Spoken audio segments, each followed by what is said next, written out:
Normalmente, cuando se aborda un diagnóstico médico, existe esta expectativa intrínseca de precisión absoluta, como si se tratara de ingeniería estructural. Claro. O sea, alguien sufre una fractura, la radiografía expone una línea blanca y nítida en el fémur, y el traumatólogo señala la pantalla y el problema queda categorizado sin ambigüedades. Es un sistema binario que, la verdad, ofrece mucha tranquilidad, roto o intacto. Así es. La mente humana busca certezas y la medicina clásica a menudo ha intentado satisfacer esa necesidad, categorizando patologías en compartimentos estancos, Ujú. asumiendo que el cuerpo siempre opera bajo reglas mecánicas invariables. Pero luego el enfoque se desplaza hacia la gastroenterología, específicamente al ecosistema del intestino grueso, y de repente esa claridad binaria desaparece por completo. Totalmente. Se vuelve un terreno gris. Básicamente, el manejo de las afecciones intestinales ha sido un paisaje de diagnósticos empíricos y tratamientos que, siendo honestos, han navegado en aguas muy turbias durante décadas. Y el documento que nos ocupa hoy no es simplemente una actualización clínica de rutina. Para nada. Es una verdadera revolución en el manejo de la información. Se trata de una condición que representa un gasto de 2.2 mil millones de dólares anuales para los sistemas de salud globales. Y fíjate en esto, afecta a un asombroso 60% de los adultos mayores de 80 años. Es una cifra enorme. Enorme. Sin embargo, una revisión detallada de la literatura reciente demuestra que casi todo lo que la cultura popular e incluso muchos médicos consideraban como sentido común sobre esta patología estaba fundamentalmente equivocado. Bien, vamos a desempacar esto. Hoy realizamos un análisis a fondo del consenso mexicano sobre enfermedad diverticular del colon. Y es un análisis que resulta absolutamente necesario para quienes nos escuchan. Este documento agrupa 43 enunciados rigurosamente consensuados y utilizan la metodología Delphi y el sistema GRADE para evaluar la calidad de la evidencia. O sea, no es solo un grupo de doctores charlando en un pasillo. Opinión de expertos. Es la demostración palpable de cómo los paradigmas médicos deben evolucionar drásticamente cuando la evidencia científica de alta calidad desmiente las prácticas tradicionales. Lo que se detalla aquí redefine algoritmos de tratamiento que impactan la vida diaria de millones de pacientes. Pues para comprender el porqué de este cambio radical en las guías de tratamiento, resulta imperativo diseccionar primero la mecánica del problema. ¿Qué falla exactamente a nivel estructural y cuál es la verdadera etiología? Claro, ir a la raíz. Al revisar los esquemas anatómicos, la imagen más ilustrativa es pensar en el colon como, digamos, el neumático de una bicicleta que está sometido a tensión constante. Si la cubierta exterior presenta puntos de debilidad estructural, la cámara interna inevitablemente comenzará a ceder. Ujú. Y empieza a abultarse hacia el exterior por la presión, creando pequeños sacos en la pared. Esa analogía captura perfectamente la biomecánica del proceso. Esos abultamientos son lo que se denomina médicamente divertículos. Aunque bueno, para ser precisos con la histología que subraya el consenso, se trata de pseudodivertículos. Espera, pseudodivertículos. ¿Por qué la distinción? Porque a diferencia de un divertículo verdadero, que involucra todas las capas del intestino, aquí ocurre una herniación exclusiva de la mucosa y la submucosa. Ah, ya entiendo. Estas capas se abren paso a través de defectos focales en las capas musculares circulares del colon. Y un dato anatómico crucial es que aproximadamente el 90% de estas formaciones se localizan en el lado izquierdo. 90%. Sí, específicamente en el colon sigmoide. Pues esa asimetría tan marcada no puede ser casualidad. Si casi todo ocurre en el sigmoide, la lógica física dicta que debe ser una cuestión de, no sé, la ley de Laplace, ¿no? Exactamente. Porque es la porción más estrecha del colon, por lo que para empujar el contenido, la pared muscular tiene que generar una presión intraluminal muchísimo mayor que en el lado derecho. Y mayor presión en un tubo más estrecho equivale a mayor riesgo de herniación. Lo que es fascinante aquí es que esa deducción hemodinámica y física es completamente exacta. La hipersegmentación del colon izquierdo genera zonas de altísima presión, pero el consenso nos obliga a mirar más allá del simple desgaste mecánico. Hay algo más. Sí, la nueva evidencia revela una etiología sumamente compleja. Se han documentado alteraciones significativas del sistema nervioso entérico y una inflamación crónica de bajo grado mediada por macrófagos. Y más sorprendente aún es la confirmación del componente genético. Genético. Sí. Específicamente, se ha demostrado que ciertas variantes del gen COL3A1 incrementan el riesgo de forma notable, sobre todo en hombres. A ver, detengámonos ahí porque esto cambia por completo la narrativa. Si el gen COL3A1 está involucrado, estamos hablando de la codificación del colágeno tipo 3, Exacto, el colágeno. que es esencial para la matriz extracelular y la elasticidad de los tejidos. Entonces, no es solo que el colon esté sometido a mucha presión, sino que la goma estructural del intestino, por seguir con la analogía del neumático, ya viene con una falla de fábrica. Exactamente. Es un fallo estructural a nivel molecular en la fuerza de tensión. Tal cual, la matriz de colágeno pierde su integridad reticular desde el principio. Bueno, con una base genética y estructural tan innegable, toda la doctrina clásica sobre la dieta se desmorona. Totalmente. Yo misma recuerdo que durante medio siglo la indicación médica inquebrantable para cualquier paciente diagnosticado era una restricción dietética casi punitiva, prohibición absoluta de comer nueces, semillas, fresas o hasta palomitas de maíz. Era el terror de los pacientes. Sí, la teoría imperante era mecánica, ¿no? Que estos pequeños fragmentos no digeridos supuestamente se alojaban en los sacos diverticulares, causando abrasión y desatando infecciones masivas. Pero al leer los datos de este consenso, o sea, esta teoría de la obstrucción mecánica es una ficción. Una completa ficción, total y absolutamente. Los estudios prospectivos masivos que se analizaron en el consenso destruyen ese mito sin dejar lugar a dudas. Las nueces, las semillas, el maíz y las palomitas son estadísticamente seguros. ¡Wow! Su consumo no incrementa la incidencia de la enfermedad ni aumenta el riesgo de complicaciones, sangrado o inflamación si los divertículos ya están presentes. De hecho, fíjate, las dietas altas en fibra que incluyen estos alimentos suelen ser protectoras. Es decir, décadas de ansiedad dietética sin ningún respaldo fisiológico real. ¡Qué locura! Sin embargo, tengo entendido que la dieta sigue jugando un papel, solo que la atención estaba puesta en los alimentos equivocados. Así es. Los datos de este consenso apuntan firmemente al consumo de carne roja no procesada como un factor de riesgo genuino. Sí, la carne roja es un tema importante aquí. Y si analizamos los mecanismos, tiene sentido. Una alta ingesta de carne roja altera el microbioma intestinal, promueve la formación de metabolitos proinflamatorios y ralentiza el tiempo de tránsito, lo que a su vez incrementa la presión intraluminal de la que hablábamos antes. Y esto se enlaza con otro mito que el documento derriba: el estreñimiento crónico. Ese es un cambio de paradigma fenomenal. Tradicionalmente, se asumía que el esfuerzo constante asociado al estreñimiento crónico era el motor principal para el desarrollo de diverticulosis. Claro, empujar con fuerza. Exacto. Pero la evidencia epidemiológica actual es clara. El estreñimiento crónico no es un factor de riesgo causal. Increíble. Entonces, si las semillas son inofensivas y el estreñimiento no es el causante directo, el enfoque sobre la prevención secundaria requiere una revisión urgente. Y al buscar a los verdaderos catalizadores de complicaciones, el consenso señala directamente a algo que tenemos en el botiquín: la farmacología cotidiana, los AINES. Así es. Los antiinflamatorios no esteroideos y la aspirina. Estos fármacos son los verdaderos villanos en el desarrollo de complicaciones severas. ¿De verdad? Sí. Incrementan drásticamente el riesgo de hemorragia diverticular, formación de abscesos y perforación libre. Y fisiológicamente es comprensible, porque los AINES funcionan inhibiendo la ciclooxigenasa y, por ende, reduciendo la síntesis de prostaglandinas. Pero en el tracto gastrointestinal, las prostaglandinas son fundamentales para mantener la integridad de la barrera mucosa y el flujo sanguíneo local. Exacto. Si se elimina esa barrera protectora, en un colon cuya arquitectura ya está comprometida por un defecto de colágeno del que hablamos, es el escenario perfecto para una microperforación o una hemorragia masiva. Es una tormenta perfecta a nivel tisular. Y esto nos lleva inevitablemente a la forma en que se diagnostica y se categoriza esta patología cuando esa barrera falla y el paciente llega a urgencias.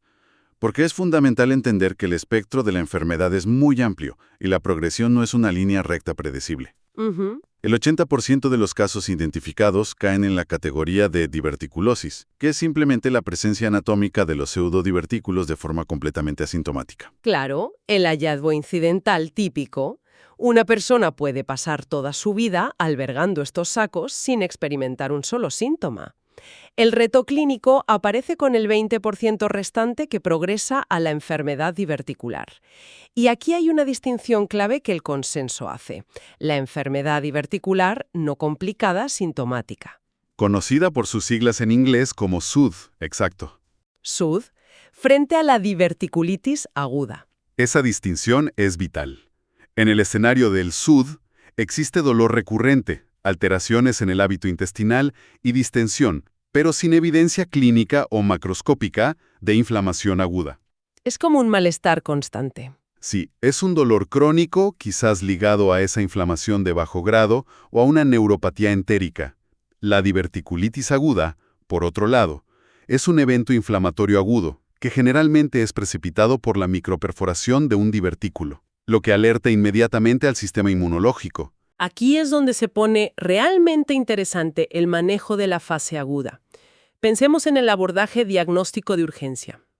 Si un paciente ingresa con dolor agudo en la fosa ilíaca izquierda, fiebre y leucocitosis, el instinto diagnóstico tradicional podría sugerir la visualización directa del problema. Claro, mirar qué está pasando. O sea, introducir un endoscopio para evaluar el daño de primera mano con una colonoscopía de inmediato, ¿verdad?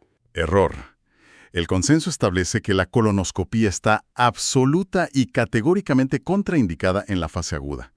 Y la física detrás de esta prohibición es escalofriante si lo piensas. A ver, explícame eso. Es una contraindicación dictada por el sentido común anatómico. Para realizar una colonoscopía y visualizar la mucosa, el procedimiento estándar requiere insuflar aire o dióxido de carbono para expandir el lumen intestinal. Exacto. Y si la pared diverticular ya está inflamada, isquémica y adelgazada hasta tener la resistencia del papel de seda húmedo, aplicar presión neumática desde el interior es equivalente a inflar un globo que ya está dañado. Exactamente esa es la imagen. El riesgo de convertir una microperforación contenida en una perforación macroscópica masiva, derramando contenido fecal directamente en la cavidad peritoneal, es inaceptablemente alto. Es una iatrogenia potencialmente letal. Por esa exacta razón, el estándar de oro indiscutible hoy en día es la tomografía computarizada multicorte con contraste. Claro, mucho más seguro. Totalmente.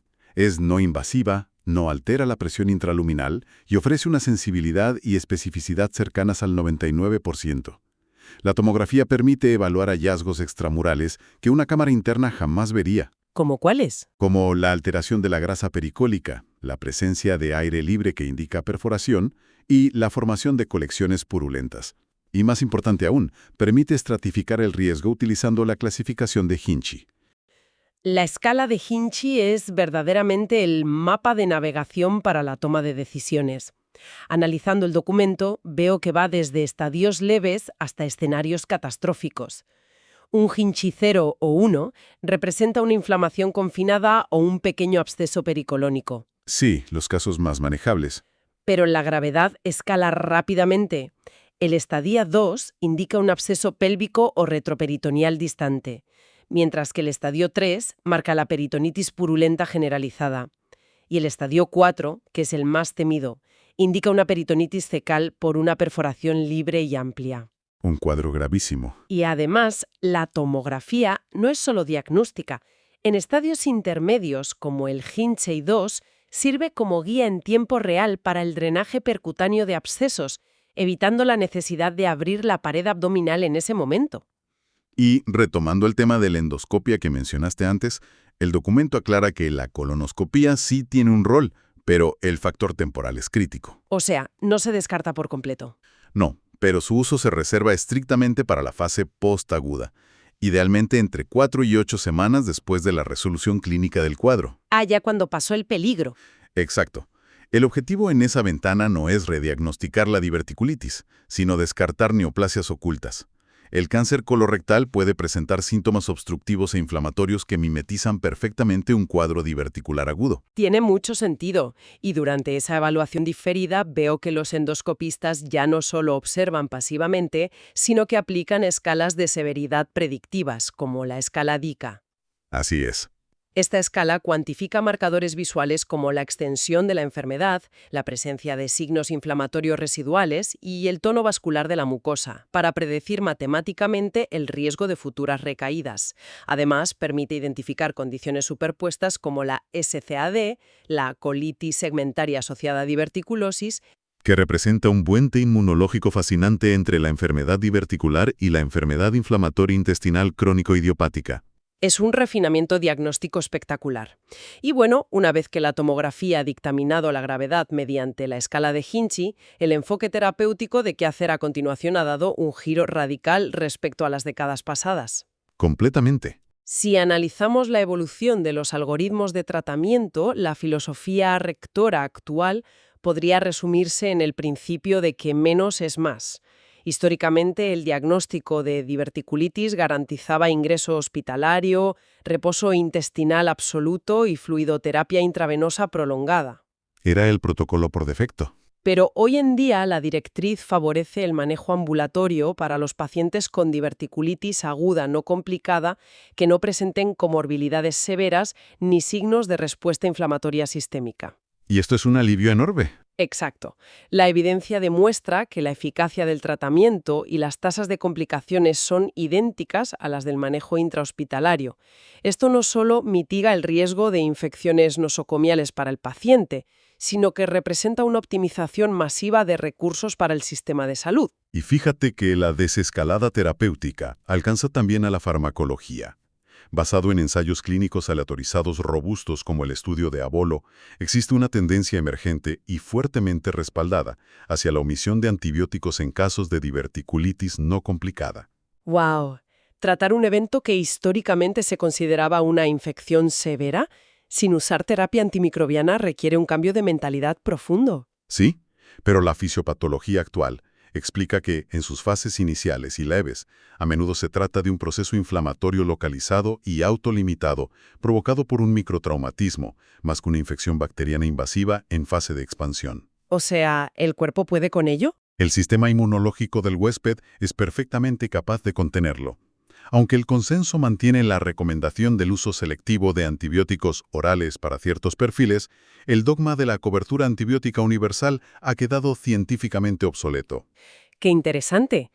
Sin embargo, en el terreno de la prevención de recaídas para pacientes con enfermedad sintomática o SUD, la farmacología sí ha encontrado combinaciones sinérgicas. La literatura destaca el uso de la rifaximina combinada con mesalazina. Esa es una dupla muy potente. Sí, la rifaximina es un antibiótico intraluminal con muy pobre absorción sistémica que ejerce un efecto eubiótico, modulando positivamente el microbioma sin causar resistencia cruzada significativa. Y al combinarla con la mesalazina, que actúa como un agente antiinflamatorio tópico inhibiendo las cascadas de citoquinas en la mucosa, se logra una reducción sostenida de los síntomas, muy superior a la monoterapia. Y un dato curioso sobre esto. Los probióticos, a pesar de su inmensa popularidad comercial hoy en día, carecen de evidencia sólida en este consenso. Su eficacia no está demostrada debido a la falta de estandarización en cepas y dosificaciones. Es bueno saberlo para no gastar dinero en vano. Ahora, si enfocamos el análisis hacia el terreno quirúrgico, es evidente que la medicina basada en evidencia ha desmantelado protocolos enteros. Revisando la literatura de décadas pasadas, la toma de decisiones quirúrgicas profilácticas parecía basarse en un algoritmo casi como un juego de béisbol con reglas arbitrarias. Literalmente. Si el paciente era menor de 50 años, la indicación tendía a la cirugía electiva. Si el paciente acumulaba 2 episodios previos de diverticulitis, digamos 2 strikes, también se recomendaba la resección profiláctica. Era una matemática clínica rígida basada en el miedo. Si conectamos esto con el panorama general de la patogénesis, esas reglas antiguas se sustentaban en premisas epidemiológicas defectuosas. ¿En qué sentido? Bueno, se creía que el fenotipo de la enfermedad en pacientes menores de 50 años era inherentemente más agresivo y virulento. Hoy los estudios longitudinales demuestran que la edad de inicio no correlaciona con la agresividad fisiopatológica. Ah, entiendo. Los pacientes jóvenes simplemente tienen una mayor expectativa de vida, lo que lógicamente les otorga más años de riesgo acumulado para presentar otro evento. Pero el comportamiento de la enfermedad per se no es más letal. Por lo tanto, ni la edad menor a 50 años, ni el recuento absoluto de episodios previos, constituyen hoy indicaciones válidas para someter a un paciente al quirófano de forma profiláctica. Entonces, el nuevo paradigma quirúrgico se reorienta exclusivamente hacia la severidad del cuadro clínico actual. La resección intestinal es un procedimiento mayor con una morbilidad inherente. Se reserva para verdaderas emergencias evidenciadas por la tomografía, ¿no? Sí, estrictamente por gravedad. Un Hinchey 3 o 4, donde la sepsis abdominal pone en peligro inmediato la vida, o ante inestabilidad hemodinámica persistente. Y en el contexto electivo solo se justifica si las secuelas crónicas de la enfermedad, como estenosis o fístulas, comprometen severamente la calidad de vida funcional del individuo. O en pacientes profundamente inmunodeprimidos donde un nuevo brote inflamatorio carecería de respuesta defensiva adecuada. Claro. Y cuando la intervención de urgencia es inevitable, las opciones técnicas también han sido objeto de un intenso debate respaldado por datos en este consenso. Tradicionalmente, ante una peritonitis severa, el procedimiento de Hartmann ha sido la técnica de rescate por excelencia. Un procedimiento muy agresivo. Un procedimiento con un impacto psicológico y funcional masivo. Implica resecar el segmento colónico perforado, cerrar el muñón rectal y exteriorizar el colon proximal a través de la pared abdominal, creando una colostomía. La premisa teórica siempre ha sido que esta desviación fecal es temporal, con la intención de restaurar la continuidad intestinal en una segunda cirugía meses después, una vez resuelta la sepsis. La premisa teórica, sin embargo, choca brutalmente con la realidad clínica evidenciada en este consenso. Los datos revelan una tasa de no reversión asombrosamente alta. ¿Qué tan alta? El 57%. ¿57%? Es altísimo. Sí. Las adherencias intraabdominales severas derivadas de la peritonitis inicial, sumadas a las comorbilidades y a la edad avanzada de muchos de estos pacientes, hacen que la segunda intervención sea prohibitivamente riesgosa. En la práctica, más de la mitad de los pacientes sometidos a un procedimiento de Hartmann terminan viviendo con un estoma de forma permanente. Es una cifra que cambia por completo el proceso de consentimiento informado. Es por esto que la anastomosis primaria, siempre que el estado hemodinámico del paciente y la experiencia del equipo quirúrgico lo permitan, se ha posicionado como la alternativa actual preferida. Absolutamente. Extirpar la sección enferma y realizar una anastomosis inmediata. O sea, unir los cabos sanos del intestino en el mismo acto quirúrgico, a menudo protegiendo la unión con una iliostomía temporal que es significativamente más fácil de revertir. Esto disminuye la morbilidad a largo plazo. Completamente. También es vital destacar una advertencia clave, y es la postura firme del consenso respecto al lavado laparoscópico. Hubo una época en la que se popularizó esta técnica mínimamente invasiva para tratar el estadio Hinchey 3. Para limpiar el pus. Exacto. La idea era evitar la resección intestinal, introduciendo cámaras, irrigando la cavidad abdominal para eliminar el pus y colocando drenajes. Sin embargo, los ensayos clínicos multicéntricos demostraron que, al no erradicar el foco séptico original, es decir, el segmento de colon perforado, las tasas de fracaso terapéutico, abscesos recurrentes y necesidad de reoperaciones de urgencia eran estadísticamente inaceptables. Hoy, el consenso dictamina que el lavado laparoscópico no se recomienda para peritonitis purulenta fuera de protocolos de investigación clínica altamente controlados. Es un ejemplo fascinante de cómo una intervención puede parecer mecánicamente elegante y menos agresiva en teoría, pero fracasar estrepitosamente ante el escrutinio de la medicina basada en resultados duros. Exacto. Ahora bien, para completar este cuadro clínico, existe una manifestación adicional de la enfermedad que no involucra inflamación, pero que genera un nivel de alarma desproporcionado en los pacientes: la hemorragia diverticular. Fisiológicamente, constituye la causa principal de hemorragia digestiva baja en adultos. Y es comprensible que asuste. Es un evento súbito y aterrador para el paciente, ya que se presenta como una expulsión de un volumen considerable de sangre fresca por el recto, típicamente sin dolor abdominal asociado. Sin dolor, solo la sangre. Exacto. Y su mecanismo es netamente vascular. Los vasos rectos, que son las arteriolas que irrigan el colon, quedan expuestos sobre la cúpula del divertículo herniado. Con el tiempo, sufren un engrosamiento excéntrico de la íntima y un adelgazamiento de la capa media, haciéndolos extremadamente susceptibles a la ruptura hacia la luz intestinal. Pero, a pesar del pánico visual que genera un sangrado profuso, la respuesta clínica descrita en la literatura es sorprendentemente conservadora. Los datos indican que entre el 70% y el 90% de estas hemorragias caen en la categoría de capa 1.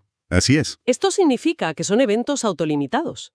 El endotelio vascular logra desencadenar la cascada de coagulación y detener la hemorragia espontáneamente. El manejo fundamental en las primeras horas no es quirúrgico ni endoscópico, sino de soporte hemodinámico agresivo. Monitorización continua, resucitación con cristaloides y transfusión de hemoderivados si la hemoglobina cae a niveles críticos. Y solo en esa pequeña fracción de pacientes donde el sangrado es persistente o masivo, se recurre a intervenciones. Una colonoscopía temprana puede identificar el vaso sangrante para aplicar terapia mecánica con clips endoscópicos. Si eso falla o no está disponible, la angiografía con embolización selectiva es el paso siguiente. Claro. Y un último detalle técnico fundamental que el consenso elimina de la práctica moderna. Los enemas de bario están absolutamente contraindicados. 0 enemas de bario. 0. No solo interfieren catastróficamente con la capacidad de realizar una angiografía posterior, sino que, de existir una perforación inadvertida, el bario en la cavidad peritoneal causa una peritonitis química devastadora. Entonces, ¿qué significa todo esto? Si observamos la vasta reestructuración de algoritmos que este documento presenta, desde la biomecánica inicial hasta las decisiones en la mesa de operaciones, es imperativo sintetizar esta complejidad en lineamientos prácticos. Analizando exhaustivamente el texto, se pueden destilar 5 reglas de oro que encapsulan este nuevo paradigma. Una síntesis muy precisa. Vamos a repasarlas de forma contundente. Regla número 1.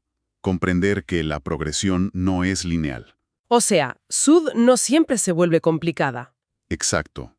La simple presencia anatómica de sacos no garantiza morbilidad futura. Incluso en la presencia de SUD, la mayoría de los individuos mantendrán un perfil estable sin evolucionar nunca a una crisis aguda que requiera hospitalización. Regla número 2. La desmitificación dietética y farmacológica. Las dietas deben actualizarse. Nueces y semillas, sí. Son aliadas anatómicas. Pero los verdaderos vectores de riesgo modificables son el consumo excesivo de carne roja y, de manera crítica, el uso de AINES, que deben evitarse rigurosamente debido a su impacto destructivo en la barrera mucosa protectora. Anotado. Regla número 3. El diagnóstico por imagen es la piedra angular incontestable. En el escenario agudo, la tomografía computarizada multicorte es el único juez válido para la estadificación mediante la escala de Hinche. Las colonoscopias durante la crisis aguda quedan totalmente proscritas debido al altísimo riesgo de inducir perforaciones. Perfecto. Y regla número 4. La redefinición del entorno terapéutico. Lo ambulatorio es la norma. El tratamiento en casa, con o sin antibióticos según el criterio clínico selectivo, es el estándar seguro y costo efectivo para la diverticulitis no complicada. Y finalmente, la regla número 5. La cirugía obedece a la patología, no a la demografía ni a la estadística histórica. Operar por gravedad, nunca por estadística o edad. El abordaje quirúrgico profiláctico basado en la edad menor a 50 años o en la simple acumulación de episodios previos carece de fundamento científico actual. La resección se reserva estrictamente para la sepsis aguda confirmada por imagen o para un deterioro crónico severo e intratable de la calidad de vida. Es un resumen excelente. Pues es una reestructuración intelectual monumental de una patología enormemente común. Para cualquier persona que interactúe con el sistema de salud o para quienes nos escuchan y buscan entender su propio cuerpo, la absorción de esta información trasciende el interés meramente académico. Sin duda. Este análisis profundo sirve como un recordatorio vital de que uno siempre debe abogar por sí mismo en el consultorio médico. Resulta aleccionador constatar que doctrinas que hace apenas 10 años se defendían como el sentido común irrebatible de un doctor, como someter a un individuo joven a una cirugía preventiva basándose en su fecha de nacimiento o imponerle una prohibición absoluta sobre el consumo de semillas, hoy no solo se consideran prácticas obsoletas, sino que en muchos casos rozan lo perjudicial. Estar anclados en la evidencia científica más reciente permite que los diálogos sobre decisiones de salud sean objetivos y libres de dogmas históricos. Coincido en la importancia de ese escepticismo constructivo. Y esto plantea una idea que invita a la reflexión individual fascinante sobre la práctica clínica en su conjunto. A ver, cuéntame. Si se toma en cuenta que a la infraestructura médica y científica global le tomó décadas de estudios multicéntricos, de revisión sistemática de datos masivos y de consensos internacionales rigurosos para lograr revertir un consejo clínico tan simple, omnipresente y a la vez tan fundamentalmente erróneo como la simple prohibición de las semillas, la pregunta consecuente es ineludible. ¿Cuál sería? ¿Cuántos otros hechos médicos innegables, prácticas que hoy seguimos en nuestra vida diaria y que obedecemos rutinariamente bajo la bandera de la autoridad tradicional, están simplemente esperando ser desmentidos por el peso aplastante del próximo gran consenso científico? Una interrogante que subraya perfectamente la naturaleza evolutiva de la ciencia médica y que nos deja mucho en qué pensar.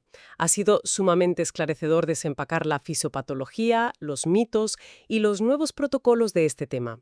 A nuestra audiencia, mantengan siempre la agudeza crítica y nunca dejen de cuestionar la evidencia que moldea su entorno.